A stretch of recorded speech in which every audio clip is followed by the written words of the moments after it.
আজ ভ্যালেন্টাইন্স ডেতে ভালোবাসার উদযাপনের দিন, তার সাথে সাথে কিছু একতরফা ভালোবাসাও তো উদযাপন করার দিন। তাহলে একটা কবিতা হোক। তোমার ওপর রাগ করেছি যাইনি আজও ভুলে, কেন তুমি জ্বালিয়ে বাতি নিজেই চলে গেলে। তোমার পথের আশায় চেয়ে সাজিয়েছিলাম বুক, সেই বুকেতে আজও দেখি প্রেম নামক অসুখ।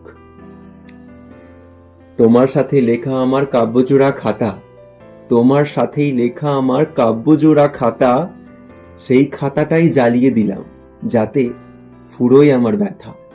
রাগ অভিমান যা করেই হোক ঠিক বুঝেছি প্রিয়, একতরফা ভালোবাসার থেকে দূরে থাকাই শ্রেয়। তুমি কেবল ছিলে আমার প্রিয়, রাগ অভিমানের চেয়ে, যেখানেই থেকো ভালো থেকো, সুস্থ থাকো মেয়ে। তোমায় জানাই এক না বলা হ্যাপি ভ্যালেন্টাইন্স ডে। আমারও ছিল আপনাদের মতন একটি একতরফা ভালোবাসা। আমি জানি তুমি ফেসবুক বা ইনস্টাগ্রাম কিছুই করতে না, হয়তো আজও করো না, বা যা হোক করেই হোক বন্ধু মারফত আমার এই ভিডিও যদি তোমার কাছে পৌঁছয়, অনুভব করো একটিবার, কিন্তু যোগাযোগ করো না আর।